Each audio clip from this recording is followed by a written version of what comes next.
vous rentrez pour vous battre ou pas? Parce que on veut des personnes qui veulent se battre. Ethereum arrive, j'y croyais également en mode faut s'intéresser à Ethereum, allez-y, investissez. Et là dans ma tête, loup de Wall Street plus. Genre. Je suis un génie. Voilà, et vous savez quoi, ça va recommencer, faites-moi confiance. C'est le même discours que je tiens des blockchains que j'aime bien. Moi quand je leur parle, je leur dis les gars, Algorand, Solana. Polkadot, NIR, on avait besoin d'un truc de scalabilité, vous avez trouvé des réponses partielles ou des réponses complètes, mais il y a d'autres enjeux à prendre en compte maintenant. Owen, bonjour, merci d'être avec nous aujourd'hui sur Grand Angle Crypto, donc le patron de Meria et youtubeur bien connu crypto depuis 8 ans. Ouais, 7 ans. Merci pour l'invitation. Hein. Ouais, bah c'est cool, on est à Surfing Bitcoin en plus, donc c'est toujours un moment pour retrouver tous les gens de l'écosystème. Donc c'est assez chouette de te voir. On va en profiter aujourd'hui parce que l'édition de Surfing, y a moins de monde que l'année dernière parce qu'en fait on est juste en plein bear market et on se disait juste avant, c'est quand même déjà ouf qu'il y ait du monde. Raconte-nous en fait, c'est quoi un bear market dans la crypto, toi qu'en as déjà fait 3?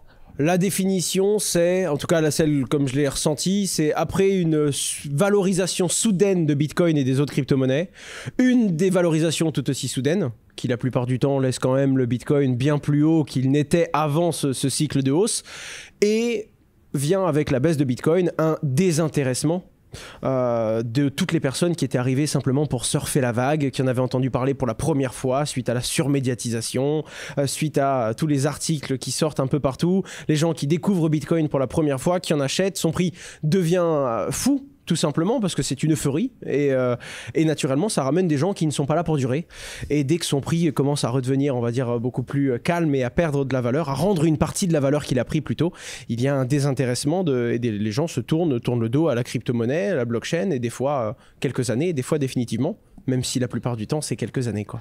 Et là, globalement, je sais pas, je dirais à vue de nez, il y a peut-être 1 millier de personnes ces jours-ci à Biarritz au casino. Est-ce que ça te parle, un bear market dans les précédents, que tu arrives à réunir 1000 personnes pour une conférence payante? C'est pas un truc où faut payer un peu. Mais impensable. Impensable. Et je vois même le même parallèle sur ma chaîne YouTube. Genre, je me souviens, avant le précédent bull run, donc on va dire 2020, je faisais une vidéo, je faisais 50-60 000 vues, c'était le bout du monde. C'était vraiment un truc où c'est carton plein. Là, on est en bear market, c'est les vues que je fais. Je fais 75-80 000 vues par vidéo, et les gens disent ouais mais ça craint, le marché, plus personne ne s'intéresse à Bitcoin. Non, là on est il y a beaucoup moins de gens qu'avant, mais il y a honnêtement 95% de personnes en plus que dans le premier bear market que j'ai connu en 2000. Ouais, c'est ça, première hausse 2017 que j'ai connu, donc 2018. En 2018-2019, c'était un no man's land. Il n'y avait plus personne, il y avait une boîte sur deux qui avait quitté l'écosystème crypto, des personnes qui étaient parties sans objectif de revenir un jour, et des gens qui disaient oui, vous étiez là au bon endroit au bon moment, vous avez eu de la chance, c'est fini. Et imagine ceux qui étaient là encore avant moi, et qui ont connu la traversée du désert de 2014, 2015, 2016, avec un Bitcoin qui passe à 1000 $, qui s'effondre à 150 et qui... Et ça, je l'ai pas connu. Je suis arrivé au bon moment, juste avant la phase de 2017, quoi. Alors raconte justement en fait comment toi t'as l'évolution personnelle et l'évolution du Bitcoin en parallèle. Comment vous avez grandi ensemble?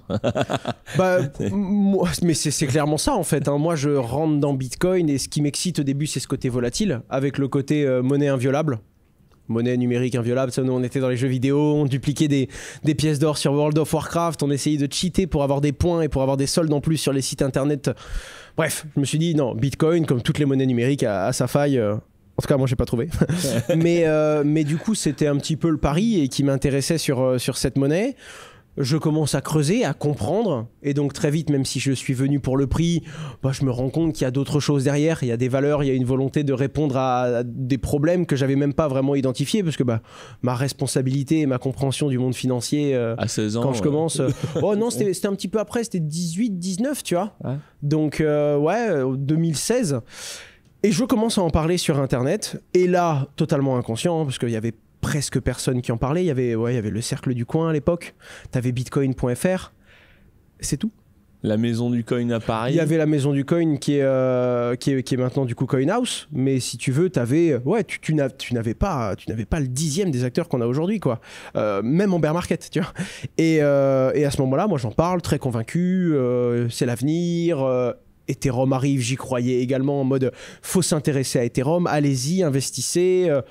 Aucune, pas de disclaimer, pas bon du tout, hein, mais je n'avais aucune conscience de ça. Et là, j'ai eu beaucoup de chance parce que du coup, j'annonce ça fin 2016, ouais, c'est ça, début 2017, et là, les crypto-monnaies explosent et Bitcoin part de quelques centaines d'euros sur mes premiers achats, sur mes premiers calls, peut-être 400-500 $ par Bitcoin, tu vois.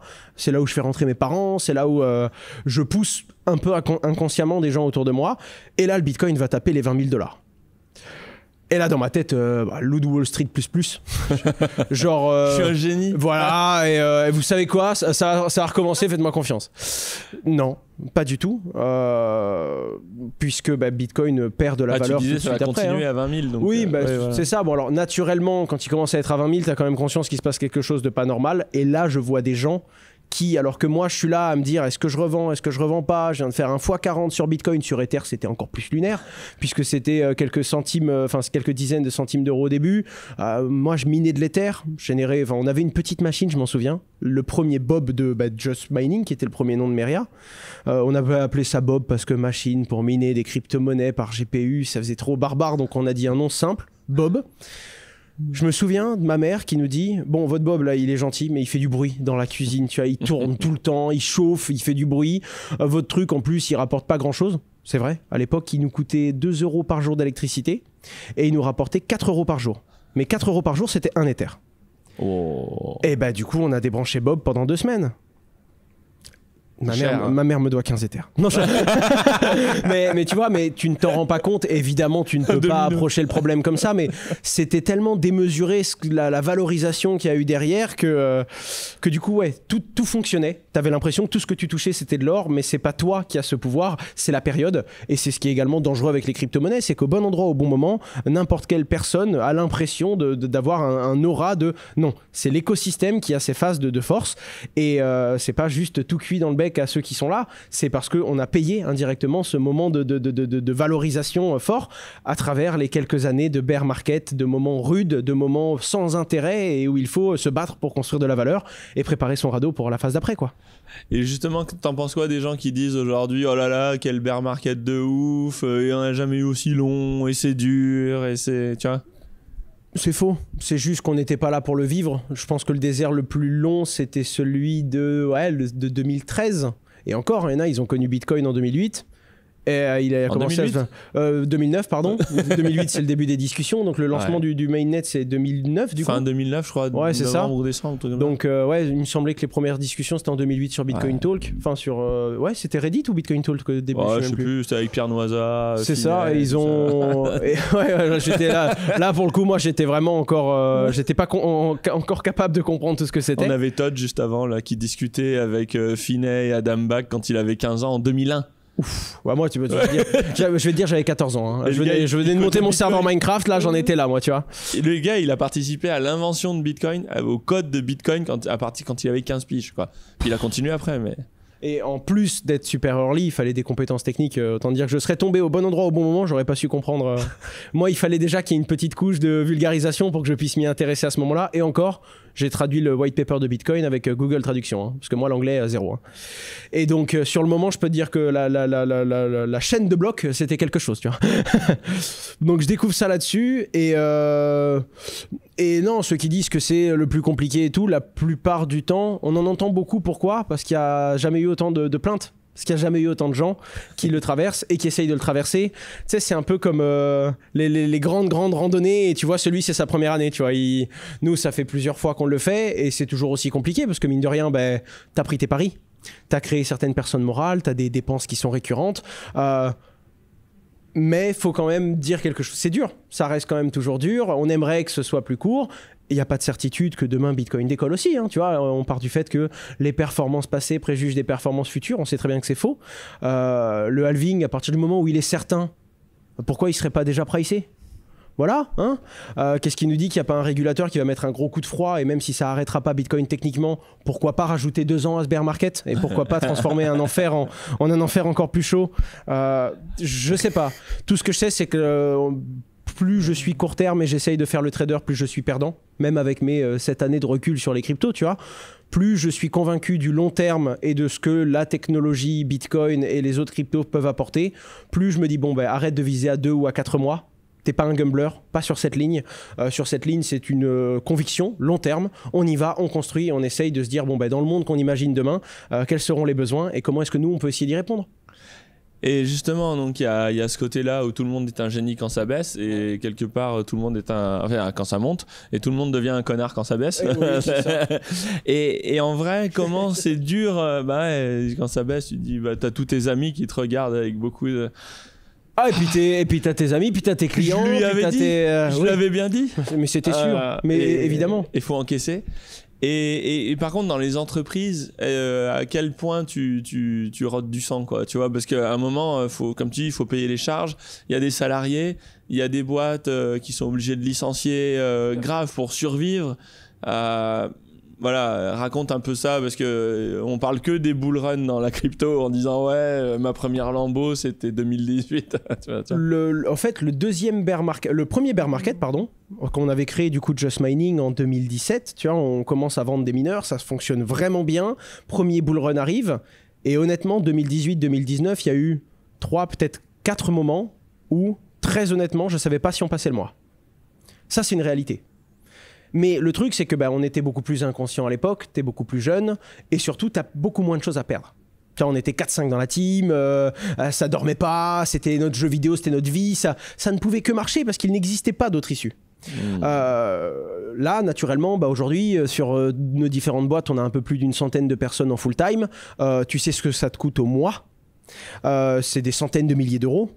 Si tu les as pas, tu sais que tu vas quand même les brûler. Donc si tu ne les gagnes pas, tu sais que ça va être de la perte de trésorerie. C'est le coût moyen d'un salarié. En plus en France, c'est quoi? C'est 3000, 4000, 3000 balles.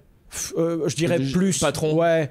Oui, mais avec je les dirais locaux plus et parce tout, que en plus, ouais. comme tu es dans la crypto, la plupart du temps, c'est le cas par exemple pour Meria, un bon 90% de ce que tu fais n'est pas assujetti à la TVA. Donc tu as la taxe sur les salaires. Et comme on est dans un pays où, il y a le paradis social qui va avec, mais tu as de grosses charges sociales et patronales. Quelqu'un à qui tu veux donner 2 nets, il te coûte 4. Et donc, je dirais, en moyenne, tu vas être entre 4 à 8 mensuels par salarié, ouais. Parce qu'il y a les locaux, Naturellement, tu as des profils beaucoup plus jeunes qui sont en dessous. Donc, et tu as des profils 000, seniors. Tu vas dire que tu te dis, allez, un salarié moyen dans une boîte en comptant les locaux, les charges, tout ça. Ouais, voilà. Après, donc, quand il y en a 100... Faut quand même sortir un peu de cash. Très honnêtement, à plus ou moins 10%, t'es dedans là. Et c'est ce qu'on brûle mensuellement. Alors évidemment, il y a différentes boîtes. T'as des boîtes plus ou moins grosses. On a la H Consulting, il y a 4-5 profils. Chez Meria, on va être un peu plus d'une quarantaine. Là, à la rentrée, on va avoir des nouveaux profils qui arrivent. Chez Vivoca, ils vont être presque une cinquantaine avec le projet TADA.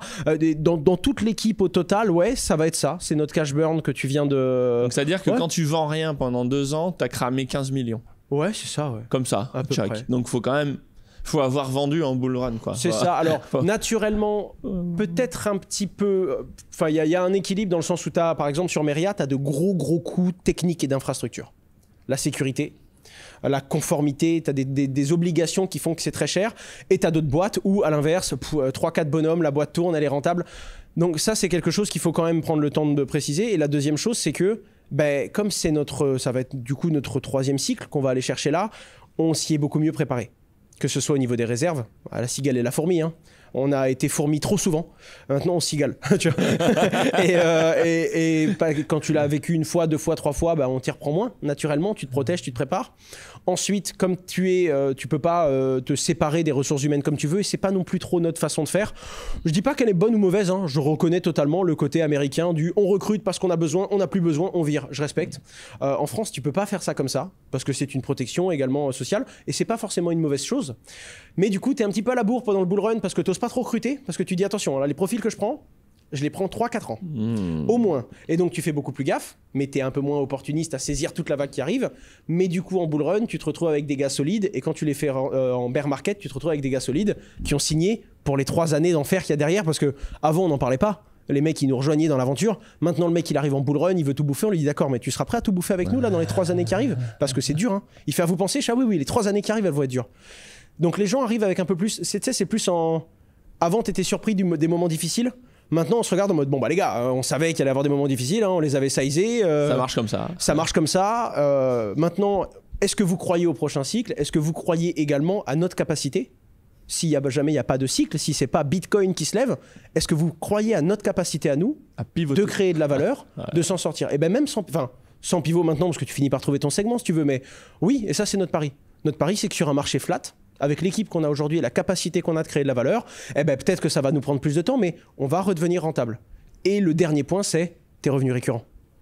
Parce que naturellement, les boîtes qu'on a aujourd'hui, même en bear market, aujourd'hui dans un marché qui est très compliqué, on va satisfaire entre 50 à 75% de nos besoins parce qu'on a déjà des clients, parce qu'on a une grosse base d'utilisateurs, parce qu'on a plus de 90 000 utilisateurs sur Meria par exemple, on a des très gros porteurs, on est nous-mêmes porteurs de crypto-monnaies et on utilise nos outils, donc tu sais ce que ça va générer, et quitte à passer par une plateforme X qui te prend des commissions, autant que ce soit ta plateforme qui te les prenne. Donc c'est pas du brut, c'est pas 600 ou 700 que tu vas mettre tous les mois et que tu vas brûler, mais c'est 600 ou 700 qui vont être dépensés. Maintenant, combien est-ce que tu récupères ? Comment est-ce que tu fais du chiffre d'affaires entre tes structures pour essayer de garder un petit peu de célérité, en fait, si tu veux, au moteur que tu as créé, et une cohérence entre tous ces différents business et les personnes avec qui tu as travaillé, et les personnes que tu as fait rejoindre à ta table. Alors justement, c'est juste pour préciser, parce que là on parle vite, parce que nous on a nos boîtes, on voit bien ce que ça représente, mais pour donner vraiment un bon ordre de grandeur, quand tu recrutes quelqu'un, dans ta tête tu dépenses 300 000 balles sur 3 ans, quoi, à peu près, quoi, ou sur 4 ans. Ça fait, tu te dis, je suis en train de dépenser, me monter mes charges de 300 000 $ sur 4 ans. Allez, je dirais entre 200 à 400 en fonction du profil, mais donc, oui, c'est ça. Donc tu fais pas ça comme ça en disant ouais, viens. Après, t'es là, tu dis attends, mais nous du coup on prend 10% de marge sur ce qu'on fait. Donc pour faire 300 000, faut faire 3 millions de volume. Donc je dois générer 3 millions d'intérêts pour mes clients pour avoir de quoi payer ce mec. C'est ça. Tu choisis bien. Et là tu te dis attends, je vais réfléchir. Laisse-moi 5 minutes. Mais ça les gens, enfin, je vais même dire mieux, ça je ne l'imaginais pas comme ça au début. Et même aujourd'hui, je me dis, oui, mais t'as de l'inquantifiable. Oui, mais voilà, en attendant, les personnes qu'on a été chercher, c'est des personnes, on les voulait dans l'aventure en se disant, mais vous rentrez pour vous battre ou pas ? Parce que on veut des personnes qui veulent se battre. Et en plus, on sait que les entreprises, avant de mourir par défaut de faire du profit, donc d'avoir plus de ventes que de charges, elles meurent par manque de trésorerie, bien souvent. Bien sûr. Donc c'est vraiment, voilà, c'est épineux, quoi. Non, c'est ça. Et oui, effectivement, et du coup là on est en plein bear market, donc il y a des entreprises qui souffrent beaucoup, et puis il y en a d'autres qui ont anticipé et qui préparent la suite, comme c'est le cas d'ailleurs, Meria, c'était pas innocent de changer de nom et de machin, c'est un truc prévu de longue date. Tu en fais plus de minage, quoi. Bah oui. Et du coup, c'est pour ça que c'est à quoi tu faisais allusion. Moi, du coup, on a eu ces 3 phases de bull run et de bear market. La première phase, comme je t'ai dit, de la chance. Il faut être capable de le reconnaître. Même si tu concrétises tes temps forts, tu y crois et tu travailles du derrière pour. Le deuxième bull run, tu le négocies mieux en perso. Que ce soit moi, que ce soit mes associés, que ce soit mes partenaires, parce que tu as connu un premier cycle, donc tu mets un peu moins d'euphorie quand tout le monde en met, tu es un peu plus peureux quand tout le monde voit la lune et pense que les arbres vont monter jusqu'au ciel. Clairement, tu vends en bull run. Voilà, tu vends, en fait, c'est ça, en une seule ligne, tu vends, même si frustré de vendre toujours trop tôt, parce que on ne vend jamais au meilleur moment, sauf par chance, mais tu négocies mieux et surtout tu es déjà plus à l'aise avec tes sentiments, et quand ça redevient compliqué, tu dis, ok, mais c'est bon. Ça, je connais. Voilà. Ça, je connais. Et la troisième phase qu'on vise, c'est, ok, maintenant, comment scaler les structures ? Comment est-ce qu'on peut réussir à faire vraiment quelque chose d'ampleur, d'échelle ? Tu peux faire, à partir de... C'est mon histoire, à partir de quelques milliers d'euros, tu peux faire quelques millions de dollars. Tu peux les faire. Maintenant, comment créer de la valeur avec une entreprise et pas seulement la capter en perso ? Ça, c'est un deuxième challenge intéressant et c'est celui qui m'a fait grandir le plus. Et le deuxième, c'est comment est-ce que tu crées une personne morale et tu vas aller chercher des associés, des partenaires qui vont réussir non seulement à scaler sans même regarder le côté crypto, comme si c'était une fintech. Quels sont nos problèmes, nos canaux d'acquisition ? Comment est-ce qu'on va faire de l'upsell ? Globalement, qu'est-ce qui nous manque ? Comment est-ce qu'on va prévoir la régulation et donc les lois qui vont arriver ? Comment est-ce qu'on met suffisamment de sécurité, mais naturellement, tu ne dois pas mettre tous tes budgets. Tout ça, tout ce qui sont des problèmes d'entrepreneurs, et surtout, comment est-ce que tu t'entoures de personnes qui vont t'aider sur le cycle d'après ? Et c'est ce qu'on a fait cette année, et c'est dans ce cas-là que tu rejoins Meria et que tu rejoins l'aventure, et qu'on a du coup fait rejoindre quelques personnes uniquement stratégiques. Tu as vu la table qu'on faisait rentrer, qu'avec des personnes qui vont nous donner leur point de vue. D'ailleurs, tu as bien vu que des personnes bien atypiques qui vont avoir des points de vue souvent différents. Que je connaissais déjà. Tous, naturellement. En fait, c'était un peu... Pas tous, il y en avait 2-3, mais... Oui, voilà. Mais le gros, c'est d'aller chercher soit des personnes qui ont roulé leur boss dans des domaines qu'on ne connaît pas, soit des personnes qui ont une compétence que l'on n'a pas. Là où nous, on est très très bon sur notre segment, des fois, très honnêtement, j'avais jamais, moi, personnellement, levé de fonds. Je n'avais jamais fait. Alors juste un truc, quand tu dis je rejoins Meria, je suis pas en train de quitter Grand Angle. Hein. Non. En fait, pour te dire, voilà, j'ai mis 200 000 € dans Meria dans une levée de cet été. Mais quand tu me dis rejoins Meria, Allez, on arrête tout, on peut plier. Guillaume, tout va bien. Mais non, voilà. Puis on a consulté quelques personnes qui déjà étaient plutôt alignées avec nos valeurs et notre discours. Beaucoup humainement, parce que comme on a l'habitude de le faire, on cherche pas des gens pour les appeler quand tout va bien. Je veux avoir le droit d'appeler quelqu'un quand tout va mal, parce que c'est ça la réalité de l'entrepreneuriat, et c'est avec ces personnes-là qu'on construit le mieux. Si tu commences à avoir tes investisseurs, tes partenaires ados, tu sais plus où donner de la tête, alors que c'est le marché sur qui on doit se focus. Et la deuxième chose, c'est que c'était très stratégique dans le sens où on avait suffisamment de liquidité pour aller plus loin, mais on avait un choix à faire. Soit tu fais le dos rond, parce que tu as eu des surprises, parce que entre UST, entre FTX, entre ce marché qui est pas simplement un bear market, qui est un bear market avec toutes ces petites surprises, a fait particulièrement mal. Et à ce moment-là, tu dis heureusement on avait prévu nos réserves, mais on fait le dos rond, on recrute pas et on traverse l'hiver. Sachant que tu sais jamais quand l'hiver se termine non plus. Hein. Winter is coming, mais on sait pas quand. Puis ça fait quand même quelques saisons qu'on attend. Les marcheurs blancs, c'est un truc quand même. Mais c'est quelque chose. Et les gens, tout le monde les guette. Et la deuxième chose, c'est quand même soit. Maintenant, c'est notre troisième cycle. C'était le cycle selon nous des personnes morales. C'est vraiment là qu'on veut faire quelque chose d'une autre échelle. Maintenant, on a une maturité entrepreneuriale qu'on n'avait pas au début. On commence à comprendre des choses. En fait, c'est simple. On n'a jamais eu l'impression d'avoir autant de problèmes qu'aujourd'hui. Pourquoi ? Parce qu'on en a pris conscience. Mais c'est ça. Là, maintenant, on ouvre des trucs où non, il n'y a pas de problème sur ce segment. Ouais, on va l'ouvrir. On va mettre un professionnel. On fait un audit complet de la branche. Globalement, comment est-ce qu'on peut faire mieux ? Est-ce qu'il nous faut des logiciels ? Comment est-ce qu'on met des process et comment on scale ça ? Et là, tu arrives, tu dis ouais, mais en fait, on va se les créer les problèmes. Oui, mais c'est ça scaler en fait. Tu vas préparer parce que ce qu'on se rend compte, c'est que dans le dernier bear market, on n'a pas traité honnêtement une demande sur deux. Dans le dernier bull run, pardon. Et on était super fiers, on a eu des super gros chiffres, on est monté à presque 400 millions d'euros sous gestion. Et en réalité, avec les upsells qu'on est en train de faire là, l'amélioration, c'est ça, l'amélioration de la transformation entre un utilisateur, est-ce qu'il devient client ? On ne monitorait même pas suffisamment. Est-ce qu'un client, du coup, un utilisateur KYC, est-ce qu'il va commander derrière ? Et là, on regarde, mais si on avait fait ça avant ce bull run, on aurait multiplié par 5 à 10 nos volumes. Ouais. Et là, maintenant, tu te rends compte de ça et tu dis, OK, comment est-ce qu'on fait cette étape-là ? Il faut dépenser plus d'argent aujourd'hui. Il faut recruter encore, alors que tu ne sais pas combien de temps l'hiver va durer. Il faut beaucoup plus de logiciels. Il faut préparer la régulation et la conformité. Et ça coûte très cher.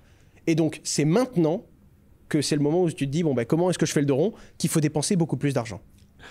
Et alors du coup, c'est quoi la grande idée justement pour le prochain halving, 4 ans, pour les 4 ans qui viennent ? Quelle est la grande idée justement qui va être développée chez Meria au niveau stratégie ? Alors, je formule ça de façon très nébuleuse parce que je sais pas ce que tu veux dire. Donc, non, t'as bien raison. Quelle est la part que tu veux disclose quoi ? En gros, non, très honnêtement, tu as déjà réglé certaines lacunes. Il y a des lacunes qu'on a identifiées, qu'on n'avait pas identifiées, parce que maintenant on les voit. Et ce bear market était nécessaire. D'ailleurs, on a réglé un bon 75% de nos lacunes. Il en reste encore quelques-unes qu'on va dégager d'ici fin 2023, qui sont des lacunes en mode, très simplement, dans ma tête. Et ça, c'était un manque du recul perso. Les gens ne faisaient pas de finance sur mobile. C'était pour moi impensable. Pour moi, de la finance, c'est sur un ordinateur. 64% de nos utilisateurs utilisent Meria sur un téléphone portable. La claque. La grosse claque. Et là, tu tombes de haut et tu l'avais juste pas vu. Et pourtant... moi, je fais de l'apport pour Binance, je fais de l'apport pour Swissborg, je bosse avec beaucoup d'eux. Et je vois les volumes que j'arrive à apporter à d'autres plateformes et qu'on n'apporte pas à la nôtre. Et pourquoi ? Quand tu consultes tes clients et que tu prends le temps de les écouter, quand tu n'as pas la tête dans le guidon, tu as des gens qui disent « Ouais, mais en attendant, faut aller sur votre site internet et tout, il n'y a pas d'application mobile, c'est long, c'est... » On prend des claques complets. Et donc, on a commencé très modestement, en gros, on a contacté nos fidèles clients et on leur a dit « Mais qu'est-ce qui ne va pas ? Faites-nous une liste, faites-nous mal. » Et on a eu cette liste et là, on s'est dit « Ok, là, il nous faut un bear market pour régler ça. » Ça, c'est le premier point. C'est lacunes de transformation et de suivi qui font que si tu fais l'autruche, tu n'as jamais de problème. Alors que si tu te regardes réellement dans un miroir, tu dis là, il y a quelques trucs à faire quand même. Il y a des choses à améliorer. Ça, c'est le premier point. C'est pas le plus fun, mais qu'est-ce que ça marche ? C'est ça, et surtout, c'est un travail de fond. C'est-à-dire que quand tout ira bien, c'est ce travail de fond qui va permettre d'améliorer la transformation finale de ton opération. La deuxième chose, c'est tes segments. Tu as pour moi l'argent d'aujourd'hui. Tu as pour moi l'argent d'aujourd'hui, notre métier, c'est notre plateforme, nos solutions de stacking, les différents produits qu'on est capable de proposer à nos clients et le fait qu'on est capable de les proposer de façon régulée. Ça, c'est notre métier, c'est ce qu'on a toujours fait et c'est ce qu'on continuera à faire. Mais il y a deux segments.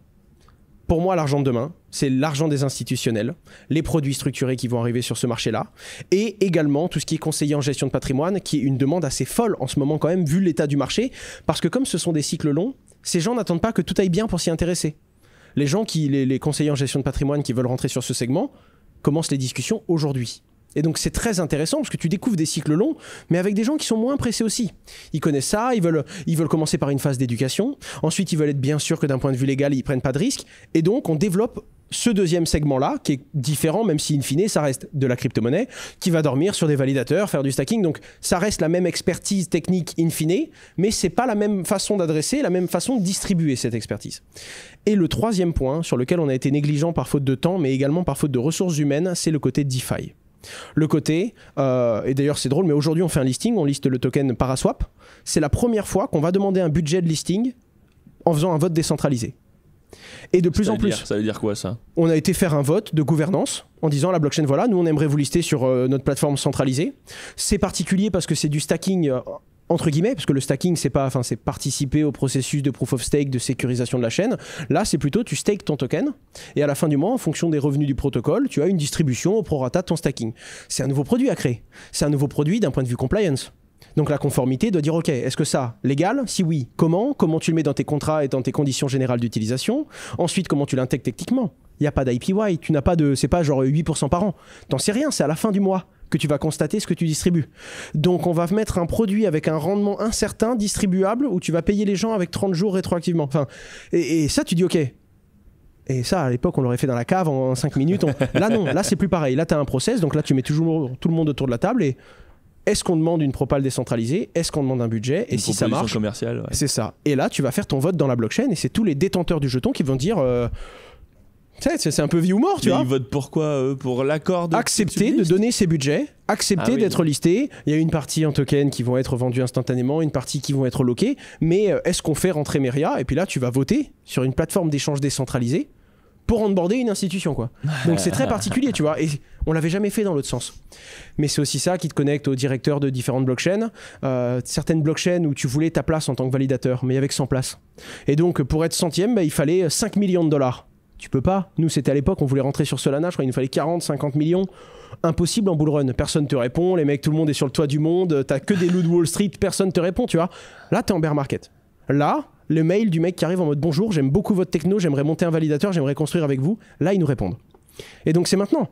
Mais pareil, quand tout le monde se désintéresse, quand il y a moins de bruit, les builders reparlent entre eux.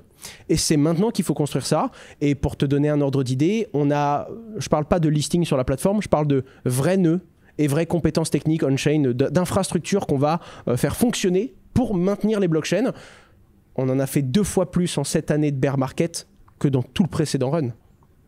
Ah oui, quand même. Ouais, parce que maintenant, on est sur un truc où s'il n'y a pas au moins 3-4 nouveaux validateurs dans le mois, c'est mais qu'est-ce qu'on fait? On dort. Et venez pas dire que vous n'avez pas le temps. Parce qu'on a du temps là. Les clients nous prennent moins de temps, il y a moins de bruit, il y a moins de demandes. Donc, où sont vos excuses? Pourquoi le produit n'avance pas? Pourquoi est-ce qu'on est... Et on n'en a plus des excuses. Et comme tout le monde sait où on va, et comme tout le monde sait qu'il n'y a qu'une seule partie et qu'on doit la gagner, ça avance fort. Et on a des personnes qui nous ont rejoints pour ces moments difficiles et tout le monde est aligné, les gens sont moins surpris. Ouais. Et on a fait rentrer du coup les ressources et les conseils, même si c'est tout jeune, qui vont nous permettre d'aller encore plus vite sur ce segment-là et d'annoncer des belles choses très bientôt, je l'espère. Ouais, c'est vachement intéressant ça. Et qu'est-ce qui te fait dire, et qu'est-ce qui nous fait dire que le bear market prendra fin aujourd'hui? En fait, parce que franchement, en 2012, fallait être un peu croyant pour penser que ça allait remonter, quoi. Tu vois, t'as un truc qui part à 3 $, ouais. il vaut 1 centime, il part à 3 $, il retombe à 5, tu te dis bon. Je vais même te dire mieux, hein, bon. 2017, alors que t'avais celui de 2012 en exemple quand même, hein. 2017, en 2018, tu savais pas si ça allait revenir ou pas, hein. Vraiment. Hein. Et d'ailleurs, on a eu celui de 2021. Hein, et là, ouais, t'as quand même des doutes. Hein. Mais c'est ça qu'il faut comprendre, c'est que t'as pas de certitude absolue. Donc je pense que celui qui se dit, ouais, on attend juste le prochain cycle, bah, c'est pas la bonne approche. Je pense réellement que Bitcoin, sur du très long terme, se valorisera. Okay. Ah, sinon, on est mal. Hein. Mais en attendant, on prépare la barque pour, ok, si ça arrive pas, ça doit pas nous tuer. Alors évidemment, j'aimerais dire ça, mais bon, on a une quinzaine de boîtes. Dans la quinzaine de boîtes, on en a 12 dans les crypto-monnaies. Si t'as pas une petite valorisation du marché dans les 3-4 prochaines années, tu as des structures qui vivront pas naturellement. Et puis pareil, t'as des tours de table qui se font pour préparer ça. Et c'est dans la narrative de tout le monde. Tu ne vois pas une seule levée de fonds crypto avec quelqu'un qui dit « Oh, alors le Bitcoin, il ne remontera jamais. » Mais nous, on y croit sur ce prix-là et on a un truc à faire. Et pourtant, c'est le modèle qu'on a aujourd'hui. D'ailleurs, c'était particulier parce que, comme je t'ai dit, c'est une levée de fonds un peu particulière dans le sens où... Bon, t'as appelé des copains en disant tu veux pas mettre des sous, quoi. C'est une cession de moins de 4% du capital. Voilà, la réalité, elle est là. Par contre, il nous fallait des gens qui y croyaient et qui allaient nous donner plus que de l'argent, mais surtout ce petit grain qu'on n'avait pas, cette expertise, cette griffe qu'il fallait encore qu'on aille chercher. Et ce qui est très intéressant là-dedans, c'est que ce sont que des entrepreneurs qui, à leur échelle, ont eu leurs échecs, leurs moments compliqués, leurs convictions, leurs accords ou leurs désaccords entre eux. Et donc quand on arrive à aligner tout le monde et qu'on arrive à construire avec des gens qui ont déjà construit des trucs et qui se sont déjà abîmés les mains, là tu commences à avancer en te disant pas bon j'espère que la marée va arriver et que ça va pousser mon bateau, mais en me disant ok, si la mer elle bouge pas, nous on est en train de faire un moteur. Et ça va nous pousser. Parce que le but, c'est pas uniquement de courir plus vite que le lion dans la forêt, mais c'est de courir plus vite que les autres entreprises qui sont sur le même segment, qui sont sur le même marché et qui, indirectement, peut-être attendent le retour du soleil. Nous, notre but, c'est d'avancer même si le soleil ne vient pas, quoi. Eh ben, écoute, c'est super intéressant tout ça et il y a vraiment... Et toi, à titre personnel, comment tu vis ça en fait? Si tu te dis, j'ai 25 ans, j'ai 7 ans de... On disait tout à l'heure, t'as un cabis qui a 7 ans. C'est vrai. Et en vrai, à 25 ans, je sais pas, moi, tu te vois où à 40 ans? C'est un truc de fou parce que dans 15 ans, si tu extrapoles la vitesse de croissance, ça fait Elon Musk. Non, je ne pense pas. Non, mais tu vois ce que je veux dire? Tout à fait. Et surtout, je ne veux attends, pas... rigole pas. On n'est pas à l'abri d'un coup de cul. Hein. Il l'a vendu à quel âge, PayPal, le petit malin? Je serais pas... Il devait pas être bien vieux. Non, mais c'était pas sa première boîte. Il avait déjà fait un petit coup à 1 million, je crois. Ouais, avec X.com. Comme quoi. Il est pas que con, lui. Ah, non. Mais quand il a une idée. À un moment, il y a quand même des trucs qu'il fait, ça marche, quoi. Mais ouais, non, mais. Ok, j'ai que des grandes réponses philosophiques et mine de rien, je suis encore en train de moi-même me positionner. Tu sais, je change d'avis, j'évolue, je grandis et peut-être que ce que je dis là, ce sera peut-être pas totalement vrai demain ou pas de la même façon, mais qu'est-ce que je sais?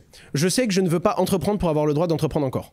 Donc mon rêve n'est pas 1, on fait des fois 10. 10, on va à 100. 100, on va à 1000. Non, c'est pas le but. C'est pas comme ça que je bosse et surtout, je me rends compte qu'à ce jeu-là, il y a toujours un étage au-dessus et tu souffres. Par contre, qu'est-ce que je sais? J'adore ça. J'adore ça, j'ai grandi. Mais rien qu'à l'échelle de ce que toi tu as pu voir de moi. Je me suis ravisé, je me suis un petit peu assagi. Il y a des moments où je suis un peu sanguin, il y a des moments où je comprends que. Il y a le moment loup de Wall Street et le moment bon allez maintenant tu baisses la tête et tu travailles. Et je les ai eus et c'est que quand tu es un peu challengé et secoué partout que tu finis par prendre un peu de recul là-dessus. Je sais que je veux continuer d'entreprendre parce que c'est la meilleure école. C'est ce qui m'a fait grandir, c'est ce qui me fait rencontrer des gens plus intelligents que moi. C'est dans tous les fronts, partout, des gens d'accord ou pas d'accord, mais qui vont ouvrir cette discussion. Et ça, je vais continuer à le faire. Et probablement 40, 50, jusqu'à mes 60 ans, j'en sais rien, même si ce sera plus ou moins opérationnel. Ça, c'est le deuxième point. Aujourd'hui, je veux être encore opérationnel. Parce que le gros de ma bataille, je ne l'ai pas fait. J'ai gagné ma bataille en perso, bien plus que ce que je voulais. J'ai ensuite gagné certains objectifs personnels que j'avais dans la vie. Ok, maintenant, ma dernière bataille, elle n'est pas que financière. J'ai déjà coché depuis très très loin ce que je voulais pour moi. Maintenant, ce que j'aimerais, c'est une belle histoire avec tous mes gars. Et que ce soit une histoire qui se termine en mode... toutes les personnes qui sont rentrées dans l'aventure à qui on a dit « Mais vous venez, vous faites de la merde avec nous 4 ans en bear market ?» Toutes ces personnes qui rentrent en mode ok mais moi j'y crois et ça veut dire qu'à la fin vous m'oubliez pas hein. Toutes ces personnes qui rejoignent l'aventure finalement, qu'on puisse se regarder tous et ce que j'aimerais c'est pouvoir un jour avoir une sortie si on désire, mais qui soit pas juste Owen décide de vendre la structure, non, c'est que ce soit moi, mes hommes clés, mais également toutes les personnes qui ont cru, on se regarde tous en disant les gars, là on a fait notre chemin, là c'est le moment où peut-être qu'on doit sortir et là où associés, collaborateurs et fondateurs de la structure se regardent en disant on a fait ça bien, c'est propre. Maintenant, est-ce qu'on veut sortir ou pas? Qui décide de rester? Qui décide de sortir? Mais que l'histoire est une sortie par le haut, humainement. Et pas seulement sur un chiffre, pas seulement un goal, même si oui, naturellement, en fonction du montant qu'on pourrait nous proposer demain, ça pourrait écourter l'histoire, tu vois.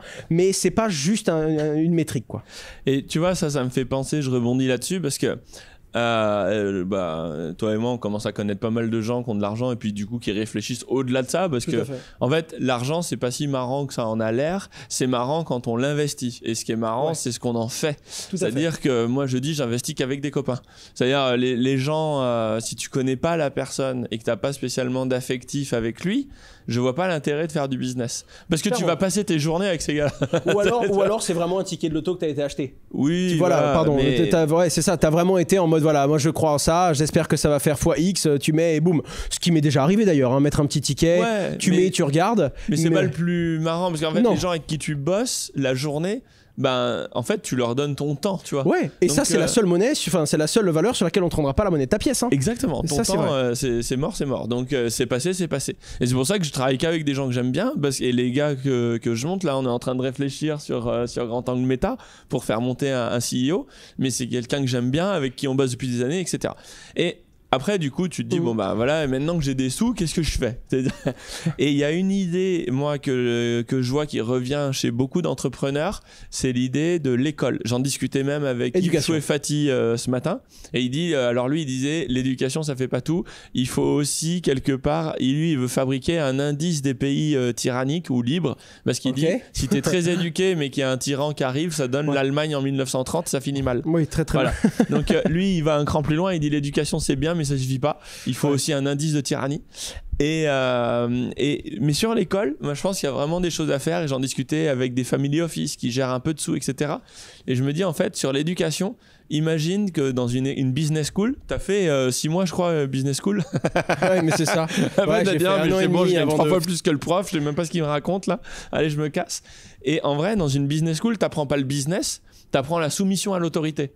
Et t'apprends à faire gagner de l'argent à ton futur patron.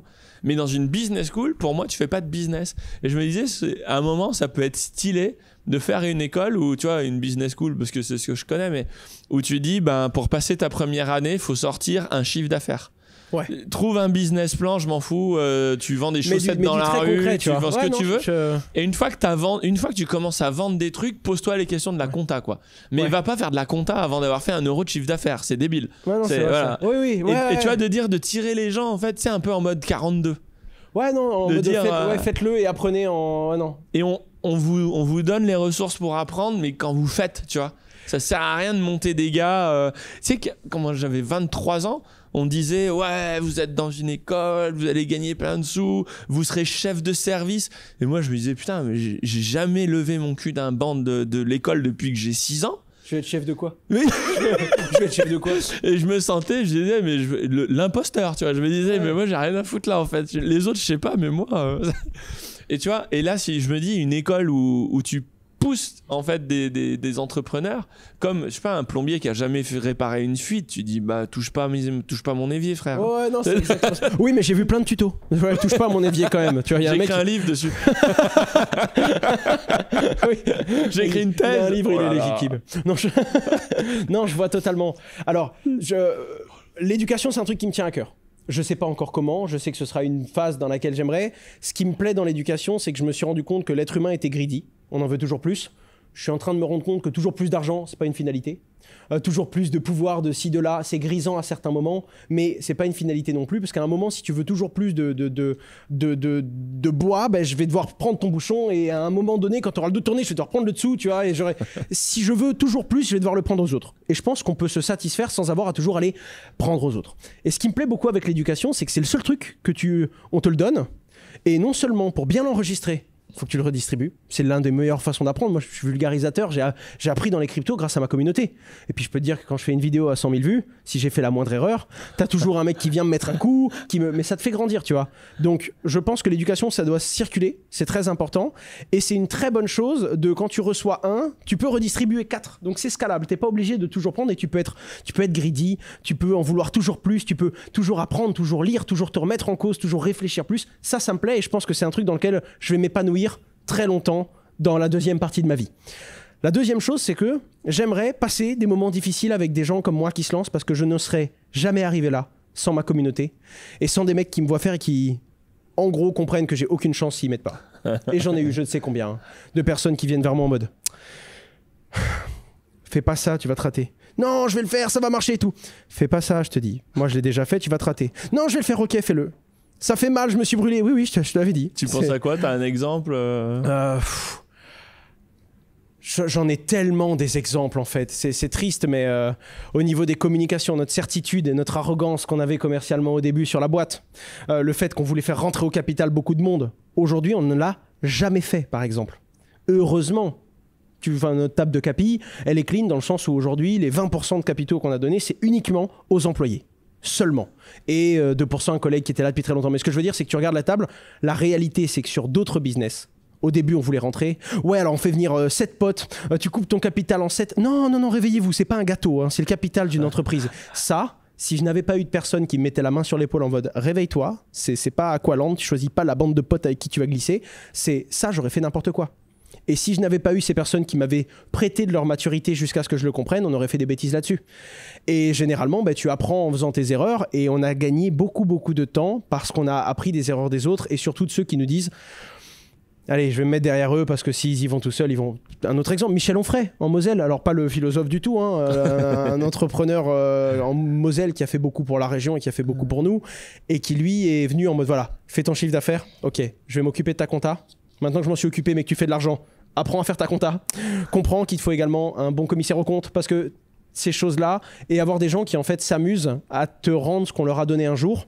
Et je me rends compte que je m'amuse beaucoup, moi, à essayer d'apprendre, à partager avec les autres. Je me rends compte que ça me donne des grosses leçons de vie aussi sur moi et sur ma façon de faire.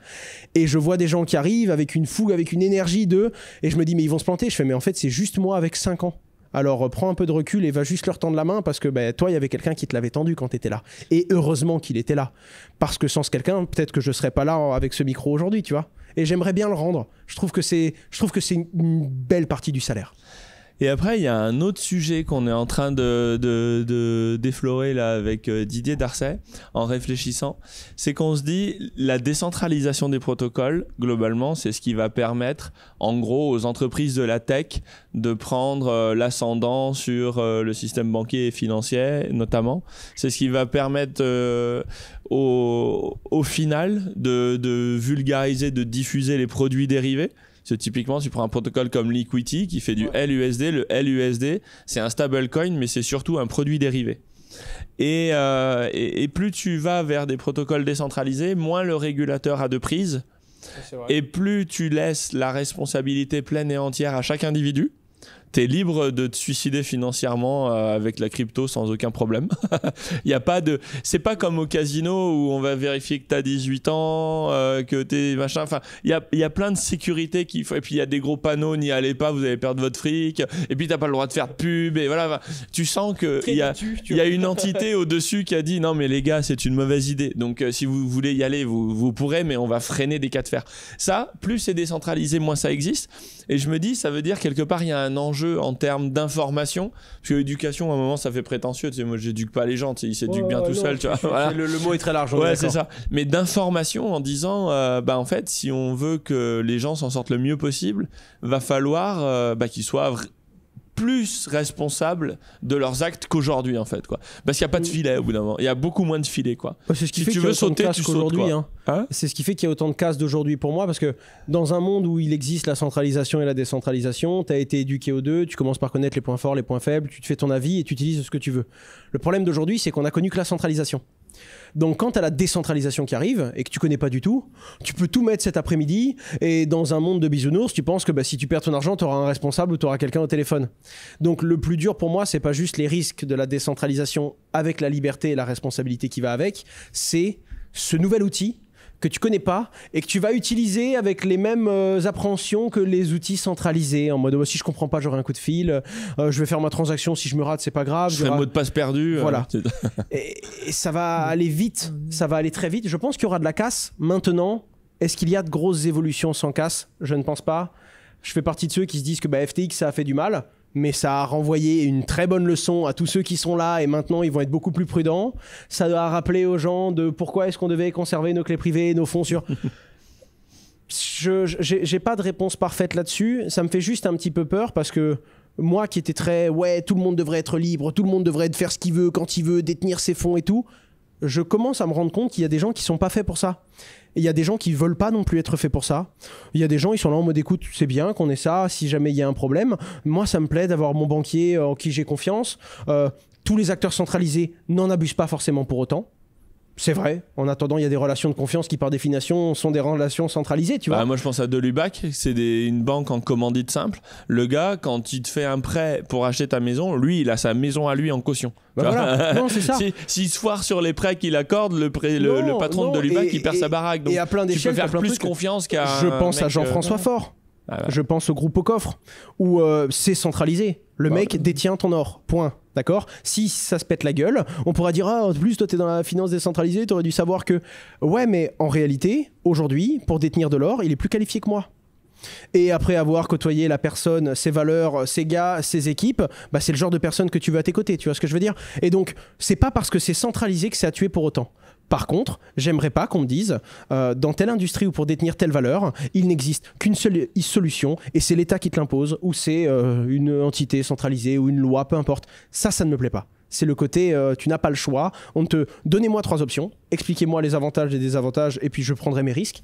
Mais ne me dites pas il y a une seule porte par où tu vas passer. C'est ça qui me gêne beaucoup avec et puis aussi la façon dont la technologie avance. Tu sais, ça va vite quand même ce qui se passe. Hein.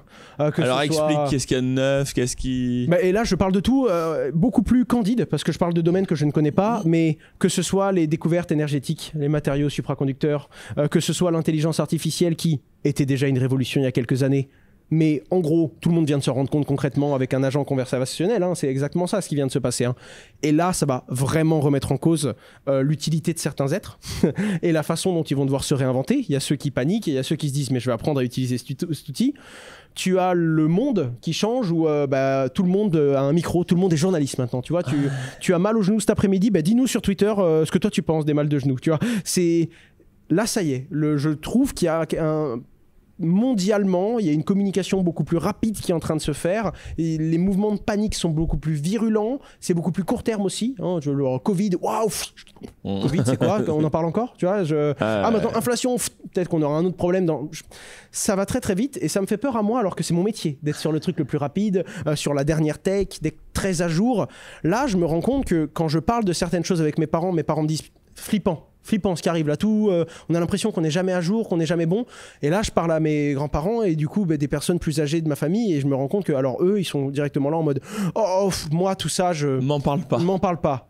Et là, je me dis, putain, mais ça m'inquiète parce que celui qui dit m'en parle pas, celui qui fait plus la démarche intellectuelle de je vais me tenir à jour quand même de ce qui se passe, lui, il se met en marge de ce qui se passe. Et il y a un moment, ça fait des oubliés. Et là où oublier de France Connect, tu peux encore payer tes impôts sur papier, tu vas t'en sortir parce que ça allait encore lentement. Là, c'est exponentiel et il y a un moment où celui qui se désintéresse de tout ça, il peut vite, sur 10 ans, arriver dans une nouvelle société qu'il ne connaît pas, tu vois. Et on va le vivre, hein. On va le vivre, ça va être très intéressant, mais on peut avoir un visage un peu pessimiste, une vision pessimiste sur tout ce qui arrive, mais également un rêve optimiste de se dire on va pouvoir régler des problèmes, on a enfin les outils pour trouver des solutions à des problèmes connus, d'un point de vue de l'énergie, on est peut-être sur le point d'avoir... On est peut-être pas loin. Fusion froide, ou je sais pas, peut-être que ça y est, on va débloquer des hauts faits qui font que l'humanité va dire putain, ça on pouvait pas. Mais maintenant, grâce à ça, pouf, tu débloques ça. Pouf, t'avances dans le quantique. Pouf, t'avances là-dessus. Et avec les bons et les mauvais côtés, parce qu'on va simplement développer des outils, des technologies qui auront leurs bons et leurs mauvais côtés. Et ensuite, c'est l'être humain qui va choisir ce qu'on va en faire. Et c'est là-dessus que j'ai le plus de doutes. Et en fait, il y a un truc de marrant aussi, c'est que, tu vois, dans la crypto ou sur l'IA, ou maintenant, je veux dire, en 6 mois, il se passe des trucs, quoi. Tu vois, oui. C'est à l'échelle de 6 mois, quoi. C'est vrai. Et moi, je me souviens, et puis j'en vois encore, t'as Jean-Pierre au service compta qui est chef du service et qui colle des affichettes. À économiser le papier, lisez vos mails, ne les imprimez pas. Voilà. Ouais. Et tu te dis, mais en fait, on n'habite pas dans le même monde. Enfin, tu vois, il y a un écart qui est ouf. Ouais, mais c'est ça qui fait peur en fait. T'as cet écart, tu te rends compte que t'as des écarts qui prendraient trop de temps à venir combler. Il y a des trucs, tu peux plus les faire changer. Tu peux plus parce que l'écart se creuse plus vite que ta capacité à le combler. Et surtout, si la personne en face de toi n'a pas envie Parce que quelqu'un d'intérêt, pareil, hein, c'est pas qu'une question d'âge du tout. Hein. Je parle à des personnes, elles ont 65, 70 ans, et quand tu leur parles, tu dis ok, toi, dans ta tête, t'es à jour. Et c'est une question d'envie aussi. C'est une question de hargne, c'est une question de. On sort quand même de temps faciles. Il y aura des temps durs parce que la vie est comme ça, peut-être qu'on les connaîtra, peut-être pas, peut-être qu'on va vraiment les connaître. Je pense qu'il faut rester curieux et ça m'inquiète juste de voir qu'à un moment tu as vraiment des positions qui vont être diamétralement opposées. Ceux qui vont dire bah non, on freine tout, on arrête totalement, ça va pas du tout. Oui, mais le monde n'arrêtera pas.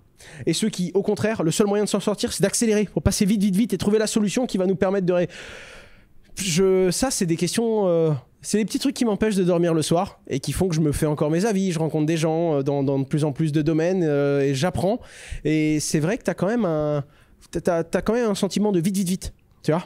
Et ça fait peur, sachant que la réalité, c'est qu'à notre échelle, t'as toujours le temps. T'as toujours quelques semaines, t'as toujours quelques mois pour t'y intéresser. Même celui qui découvre demain matin ChatGPT, il n'est pas en marge. Et même s'il le découvre l'année prochaine, il ne le sera pas. Par contre, faut pas s'endormir 10 ans et faut pas éteindre cette flamme qui est pour moi la plus belle de toutes, c'est ta curiosité. Le jour où tu n'as plus envie d'apprendre, je pense que là, tu vas rester sur le carreau. Et qu'est-ce que tu penses de ça ? Moi, pendant longtemps, je me disais, la vitesse de l'évolution de la technologie, elle est proportionnelle à la vitesse de circulation de l'information. Plus l'information circule vite, et plus l'innovation se fait vite parce que tout simplement on se parle mieux. Ouais. Tu vois, je pense que le feu, on a dû le réinventer quelques milliers de fois. Tu vois. Ouais, non, c'est ça. Il y en a un qui et puis hop, il se fait écraser par un chêne ou bouffé par un rhinocéros, et puis tu peux recommencer quoi, parce que la connaissance a disparu avec lui. Et aujourd'hui, moi je sais pas, je pense à un mec comme Paul Frambeau. Tu vois, il démarre avec 3 potes, il commence à faire ouais, c'est trop cool, je fais un nouveau protocole et bim. Et si quelques mois plus tard, il gère des millions, tu vois. Ouais. Et toute la planète est au courant. Enfin, tu vois, et du coup, je me disais, la limite de ça, c'est la capacité de traitement de l'information par l'être humain. Si la croissance de la technologie est proportionnelle à la vitesse de circulation de l'information, qui est traitée par des humains, tu vois, le mail, le machin, le truc, c'est quand même nous qui les traitons, et c'est ça la limite. Et du coup, il va y avoir un goulot d'étranglement et on va trouver une vitesse de stabilisation. Ouais, et après, ça va être les agrégateurs, comment est-ce que tu digères mieux l'information et comment est-ce que tu... Ouais. Et en fait, ce que je suis en train de dire, c'est qu'aujourd'hui, avec l'IA, qu'est-ce qu'on est en train de te dire ? On te dit, il y a trop d'informations qui arrivent. Et là, je dis, je l'avais anticipé ça. Et on te dit, et maintenant, on a un outil qui te les simplifie. Donc tu dis, ok, mais mieux que ça, il te fait un traitement et il te fait un résumé de ce que tu as besoin de savoir pour avancer. C'est-à-dire que le truc, il commence à prendre tu vois, on a une béquille intellectuelle qui nous permet de traiter l'information plus vite que structurellement on en est capable. Et là, tu dis... Là, c'est ton entonnoir que tu viens d'ouvrir encore plus. C'est ça. Mais du coup, j'ai une question à te poser. Et là, c'est dit, putain, c'est violent. Mais alors là, je suis désolé, hein, j'inverse le truc. Ma question à ce moment-là, c'est que, plus de circulation d'informations, plus de capacité à aller encore plus loin technologiquement et à régler encore plus de problèmes, ou à en aggraver, peu importe, hein, mais ça va plus vite, encore plus vite. Mais est-ce que tu te retrouves pas avec des assistés partout ? Moi j'ai pensé à la spaghettification des inégalités. Tu sais, quand tu t'approches d'un trou noir, t'as la spaghettification de la matière quand tu rentres dans le trou noir. Quand t'es loin, tu gravites autour, tu dis oh c'est cool, je suis en train de flotter autour, ça se passe bien. Et plus tu te rapproches, tu vois, en faisant des cercles concentriques, et plus le gradient entre tes pieds et ta tête est fort. Non, tu te dis j'ai mal au dos. Puis ça dit et puis ça commence à être chaud. Et au bout d'un moment, ça t'en craque. Mais c'est pareil. Et la société cède. C'est tes pieds qui douillent ou c'est ta tête ? T'en as toujours quelques-uns très à jour. La société cède en fait. S'il y a trop d'inégalités, la vitesse de croissance en haut, elle est trop forte par rapport à la vitesse de croissance en bas. À un moment, mon laitier dans le Jura, il est plus capable de parler à l'Owen qui est en Moselle, à Paris ou je sais pas où, parce que le gars, il vit sur Jupiter, quoi. Et ils sont plus capables de se comprendre parce que le gars, il a ChatGPT dans le cerveau qui lui étend sa mémoire. Et toi, t'es là. non, mais moi, Marguerite, ouais. C'est super flippant. Mais tu vois, ça c'est typiquement le genre de question où tu peux pas avoir de réponse. T'as George Orwell, c'est pour ça que je te les pose. Il tourne George Orwell. Il s'explique le truc. Mais le vrai truc à la fin, c'est imaginons que tu aies cette rupture. Triste, horrible. Encore une fois, il y en a qui se sont endormis 10 ans, ils le payent. Comme si tu n'avais pas le droit de t'endormir 10 ans. C'est juste qu'à l'époque, tu pouvais t'endormir 2, 3... 5 siècles. Voilà, tu pouvais t'endormir quelques siècles. Aujourd'hui, je pense que tu n'auras plus le droit. Peut-être pas dans notre siècle à nous, peut-être, j'en sais rien, hein, tu vois, peut-être qu'on est en train de faire des plans sur la comète, mais amusons-nous dans ce petit jeu qu'on vient de créer. qu'est-ce que ça fait? Ça craque, t'en as qui perdent totalement les pédales, t'en as quelques autres qui ont encore plus de pouvoir dans leur truc, mais tu sais, si tu prends que les meilleurs élèves, tu prends 25 bonnes classes en France, tu prends que les meilleurs élèves, t'en fais une classe, ben t'as quand même le meilleur élève et le cancre. C'est Pareto. Voilà. Mais après, tu te retrouves à devoir tirer et t'as de la re-spaghettification sur... Et puis mine de rien, tu regardes toute l'évolution, les révolutions, les ci, les là, qu'elles soient humaines ou pas, ben c'est quand même toujours pareil. À un moment, t'as ceux qui sont à jour, ceux qui ne le sont pas, il y a une distorsion, ou alors t'as un abus. Des fois, c'est pas toujours dans ce sens-là, hein. Des fois, c'est le pied qui vient monter à la tête. Faut y penser aussi, tu vois. Et pouf, t'as une réorganisation des choses et vers quoi le monde pourrait tendre. Parce que pour l'instant, en parallèle de ça, t'as quand même les enjeux politiques. T'as quand même l'Asie qui pense pas du tout comme les États-Unis, qui pense encore différemment de l'Europe. Donc, t'as l'information qui circule, mais t'as quand même des bâtons dans les roues en mode on va tous les deux essayer de faire une fusée qui peut se reposer. Mais on a tous les deux les mêmes efforts, les mêmes investissements dans le même domaine. Mais s'il y en a un de nous deux qui trouve, eh ben on le dit pas à l'autre. C'est vrai aussi. C'est ITER. Ouais, et qu'est-ce que t'en penses par exemple d'un pays comme la Chine qui dit nous on refuse la crypto? Est-ce que c'est pas un suicide économique quelque part, tu vois? Parce qu'en fait, si tu laisses l'innovation aux autres et que toi tu dis non mais moi je fais un grand firewall, allez tous vous faire schmip, qu'est-ce qui se passe 10 ans plus tard, quoi, tu vois? Elle est très très dure parce que c'est un pari, je pense. Je commence à regarder de plus en plus, je m'intéresse à l'histoire alors que j'ai toujours détesté ça et je me rends quand même compte que quand c'est petit c'est facile à gouverner, quand c'est gros c'est le bordel. Je me rends compte également des faiblesses de la démocratie. C'est ça, bien c'est parce beau. que t'es patron que tu te rends compte de tout ça. La démocratie, le peuple, c'est bien, mais en attendant, pour prendre une décision efficace, pertinente, une personne qualifiée va mieux le faire que si j'aimerais bien savoir quelle est la bonne couleur pour une nouvelle bouteille d'eau, alors on va consulter tout le monde ici aujourd'hui, tout le monde va donner son avis. Tu vois, c'est ça. De temps en temps, le fait d'être...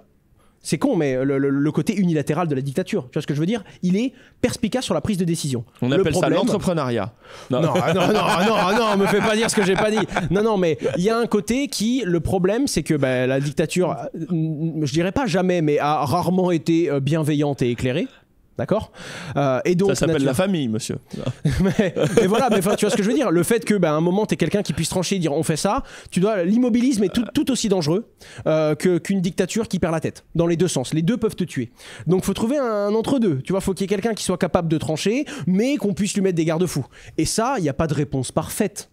Ça n'a pas été trouvé. C'est tout le problème de la DAO, c'est comment je tiens un projet avec une décision. Et tu vois les problèmes de la DAO, c'est génial, c'est décentralisé, c'est ci, c'est ça.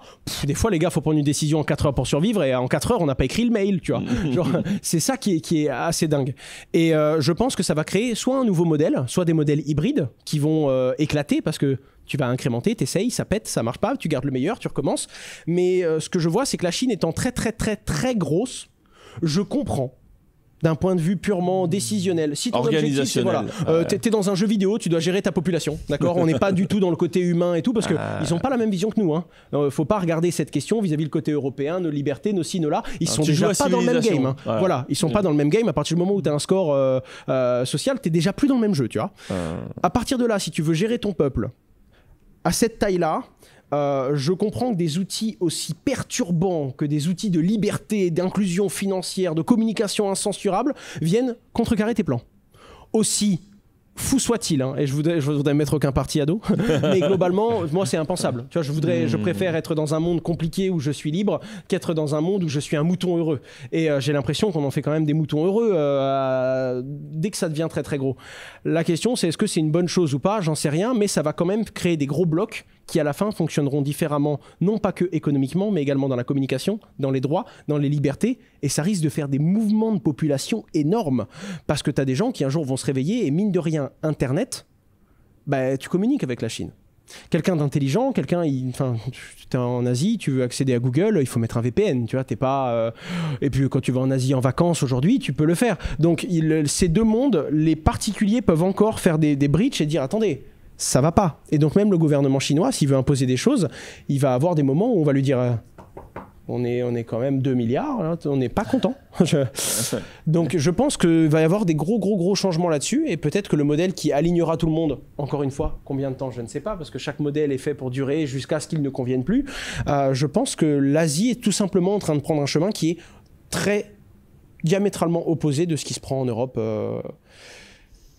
Et tu penses, parce que je crois que la Chine, ils interdisent ChatGPT. typiquement. Parce que bah, ils ont peut-être leur truc à eux qui peut te rappeler les chat coco qui peut te dire mais tu vois, je veux dire, à un moment, en termes de compétitivité, c'est ce que, pour en revenir à Elon Musk, il disait, lui, avec Neuralink, son truc, c'est de dire, si vous voulez pas vous faire bouffer par l'IA, il faut que tout le monde en ait une, tu vois. Ouais, c'est ça. Et lui, il veut te la mettre dans le cerveau, pourquoi pas, mais... je pense qu'ils sont assez bons pour faire leur IA à eux, qui leur permet de garder certains avantages sur la tech, comprendre comment éduquer les gens plus vite, comprendre comment communiquer, comprendre comment éclater ton entonnoir. Sans te rappeler que en fait tu peux être libre. Peut-être je pense que c'est ça leur intelligence à eux. Libre économiquement et pas politiquement. Tu peux rester dans leur jeu et peut-être qu'ils vont être capables, ils vont le comprendre. À un moment tu dis pas à tout le monde en fait nous on n'a pas découvert le moteur à essence, non mais prenez tous des vélos, je vous jure, nous on n'a pas besoin. Non, à un moment tu as besoin de ça aussi. Par contre tu peux le raconter à ta sauce et tu peux le distribuer comme tu le veux. Ils sont très forts d'ailleurs là-dessus. Et changement de sujet, qu'est-ce que tu attends des innovations dans la crypto, un peu dans la tech, les nouveaux trucs? On a parlé de l'abstraction de compte, on a parlé, tu vois, de la généralisation de la DeFi. Qu'est-ce que toi tu vois venir Moi, il y a 3 gros trucs que j'attends. Déjà sur Bitcoin, c'est tous les petits outils qui vont nous permettre de faire ce qu'on fait avec les autres chaînes sur Bitcoin. Et il y en a déjà plein, hein, mais ce que je veux dire, c'est de façon pratique, de façon user-friendly. Ça, je l'attends, ça fait longtemps que ça nous est... de pouvoir commencer à faire de la DeFi, de pouvoir commencer à faire Bitcoin. Sur Bitcoin. Et je pense que c'est des choses qui vont venir. Et tu penses à quel projet On va te parler d'RGB naturellement, mais ce que je veux dire, c'est que j'ai même pas... En fait, rien qu'un Lightning Network encore plus démocratisé qui fait que tu peux faire toutes tes petites transactions dessus. Tu vois, rien que ça, on n'y est pas encore totalement et c'est encore un peu complexe.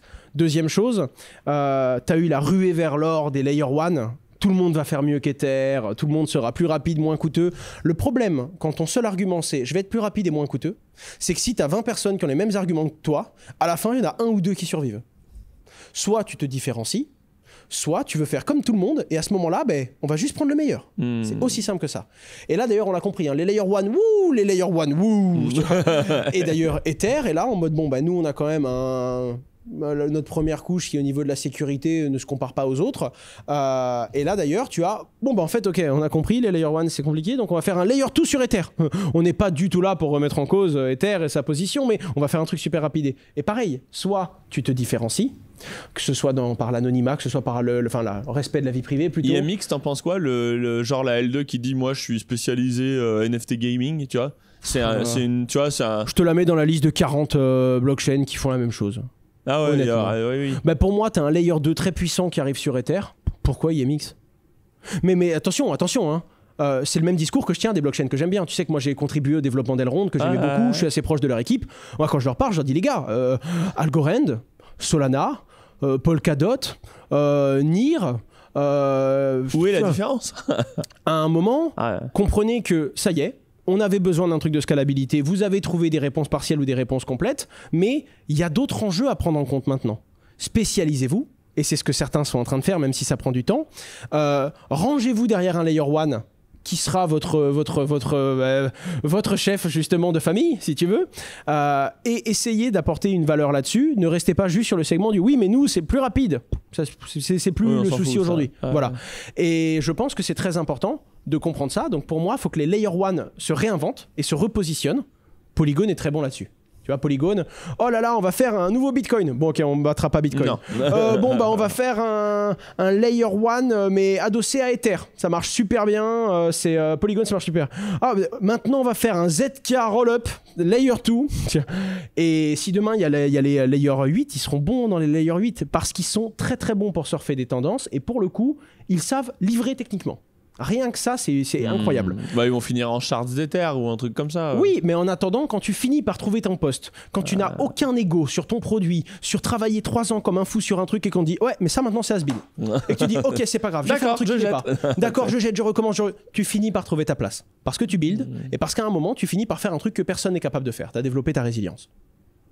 Et à un moment, ceux qui étaient là en mode oui, oh là il y a un trou, je vais faire un truc qui règle ce trou là, super. En fait ce trou là il n'existe plus et maintenant non, ce trou il existe encore et je réponds bien au problème. Non, il faut être capable de baisser la tête dans une techno qui va aussi vite et de te dire t'étais peut-être bon hier, tu l'es plus aujourd'hui. C'est comme ça, c'est la vie, ça bouge. Du coup, tu cours de nouveau ou tu veux te persuader que tu es encore bon sur tes stats et le score que tu as fait au 100 mètres il y a 10 ans? Bah, je pense que c'est ça. Et donc pour moi, tu as quelques innovations qui vont arriver sur Bitcoin, qui sont nécessaires. Et pour moi, c'est très important parce que c'est ça qui continue à véhiculer les valeurs jusqu'en haut. Tu as Ether qui va aligner tous les trucs sur les Layer 1 et il va y avoir une redistribution. Parce que là, on va rentrer dans le dur des Layer 2. Et le tout dernier point, c'est la cross-compatibilité. Parce que oui, ça y est, on a compris qu'il n'y aurait pas qu'un seul réseau. Le jour où tu as un truc où globalement, envoyer un token, tu peux l'envoyer par Bitcoin, par Ether, tu choisis sur quel Layer 1 est gravé dans le marbre ta transaction. Moi, je fais mes petits bullshit sur des Layer 2. Mes trucs d'usage, je te les fous sur Ether. Et mes transactions que j'ai vraiment envie d'ancrer dans le marbre, de prendre de côté, de sécuriser, je demande à les écrire sur le Layer Bitcoin. Fin. Et là, tu n'es plus sur un quel réseau, quel ci, quel là. Non. Est-ce que c'est des bridges? Compliqué, il y a des bugs. Est-ce que c'est une nouvelle Layer 0? Je sais pas si tu suis. Layer 0, encore une nouvelle façon d'approcher un problème. Ça va passer, ça va pas passer. Il va y avoir 25 Layer 0 qui vont proposer leur truc. Mais je pense que ce sont les 3-4 grosses narratives qu'on va voir arriver. On commence à identifier les problèmes et on commence à comprendre qu'il y a des petits effets de mode. Tant mieux, tout le monde se lance, c'est la ruée vers l'or. C'est comme dans One Piece, tout le monde va chercher le trésor. En attendant, t'en as un ou deux qui vont le trouver et qui vont se le partager. Donc très vite, si t'es marin, change de cap et fais autre chose. Tu vois. Et t'en penses quoi de la pérennité de tout l'écosystème Ethereum si jamais on arrive à ancrer Cross the Edges dans Bitcoin tout simplement, parce qu'eux ils s'en foutent, ils font un jeu de cartes, donc voilà, ils font des jeux. Et au final, à un moment, on dit bah ça y est, j'ai trouvé la solution pour ancrer les L2, les L3, les L4 sur Bitcoin. Du coup, est-ce qu'il y a encore une place pour tout l'écosystème actuel? Tu vois, c'est un peu la théorie des maxis où bah, une fois qu'on a un bon protocole de base, comme tu dis, tout est ancré dessus et basta couette. La réalité, c'est que Ether sera toujours prêt à prendre plus de risques. D'ailleurs, moi, si on me dit, moi je trouve qu'Ether est beaucoup plus, c'est beaucoup plus pratique entre guillemets que Bitcoin. Même au niveau de la démocratisation, Ether a fait quelque chose de merveilleux. Hein. Si Bitcoin, c'est la preuve que Internet marche, Ether, c'est WordPress. Genre tiens un stylo, fais ton site. C'est ça. Et c'était très important aussi, tu vois. Oui, c'est vrai que d'un côté, si tu arrives à avoir une première couche aussi forte que Bitcoin, pourquoi est-ce que tu aurais besoin d'une première couche comme Ether? Maintenant, tu auras quand même besoin du tuyau qui va processer et qui va exécuter tout ce que fait Ether. Donc, ma réponse complètement immature technologiquement, elle n'est pas bonne, hein, mais juste pour te donner une image, Ether sera le deuxième réseau qui exécutera tout ce qui sera écrit sur Bitcoin à la fin. C'est le bac à sable un peu. Voilà. Et là, par contre, les autres Layer 2, ils vont se dire putain, qu'est-ce qu'on est nous? Tu vois, genre, qu'est-ce qu'on fait? Mais là, t'en auras un qui gérera mieux la donnée, lourde. T'en auras un qui sera peut-être plus décentralisé sur la data. T'en auras un qui sera peut-être plus transparent. T'en auras un qui sera peut-être plus respectueux de la donnée privée. Et tu vas avoir non pas un monopole, parce que le monopole ne dure pas. La concurrence fait que, surtout dans un écosystème décentralisé, c'est le moins cher et c'est le plus rapide qui survit. Mais il y aura un oligopole de pertinence et de mérite, je pense, qui s'installera et qui va s'aligner. Après, comment est-ce que tu vas les connecter? Enfin, de là à dire Ether sera un layer 2 de Bitcoin, on est très loin. On est très loin. Puis ensuite, il faut qu'ils se parlent, ces gens. Il faut qu'ils aient envie de se parler. Puis de Bitcoin, ils veulent pas parler du tout. Puis, en plus, moi j'ai écrit à Satoshi Nakamoto, il répond pas souvent. Il répond rien. C'est fou. Rien. Le nombre de mails que j'ai envoyés. Non, mais contact@bitcoin.com. Ouais, mais ça, c'est ce qu'il aurait voulu. Je suis pas sûr non plus que. Donc, c'est très dur de répondre à tout ça. Hein. C'est des plans, c'est des paris. Honnêtement, c'est des paris aujourd'hui et j'aurais bien voulu voir cette discussion il y a 3 ans sur en 2023, quels seront les enjeux? Je pense qu'on avait la moitié, on était à côté, hein. Mais on savait quand même qu'il y avait des enjeux de scalabilité qui devaient être résolus. Enfin, mine de rien, tu as quand même des mecs qui ont sorti des NFT sur Bitcoin cette année. Et après, tu as les gens qui sont là sur Bitcoin en mode oui, mais nous, c'est incensurable. Ouais. À partir du moment où tu payes tes frais de transaction, tu fais ce que tu veux. Sauf des NFT. Ouais, parce que les NFT, en fait, c'est pas ce que voulait Satoshi. Waouh. Et donc, tu vas avoir des gens qui vont penser différemment, mais c'est bien. En fait, le côté houleux, le côté les gens ne sont pas d'accord, le côté on incrémente, on se tape sur la gueule et on finit par avoir des narratives qui, elles, sont plus durables, c'est mine de rien la chaîne la plus longue qui s'impose. T'as beau avoir X forks de Bitcoin, t'as toujours qu'un seul Bitcoin parce que personne n'a fait confiance à ces forks autant qu'on l'a fait. Et donc, si les gens ne sont pas d'accord, qu'ils se disputent, que ça fasse des scissions dans la communauté, c'est pas un souci. Et qu'à la fin, on regarde qu'est-ce qui a fédéré le plus de monde. L'antifragilité, c'est ce qui a tenu notre écosystème. Et c'est pour ça que je pense que tous les problèmes, les boîtes, les protocoles qui pètent, qui ci, qui là, ça fait mal. Je le souhaite à personne de perdre là-dedans. Mais mine de rien, ce sont ces choses-là qui font que la blockchain est en train de devenir résiliente et de par incrémentation empirique est en train de devenir un outil incontournable dans la société qu'on va créer, quoi. Et ben c'est pour ça, du coup, si vous voulez voir un peu l'avenir et comment on peut voir des nouveaux projets, je vous invite à aller voir la vidéo sur l'abstraction de compte d'Ethereum. C'est super intéressant. Et à s'abonner à la chaîne. Et merci beaucoup, Owen. À bientôt. Merci à vous pour l'invitation. Merci beaucoup.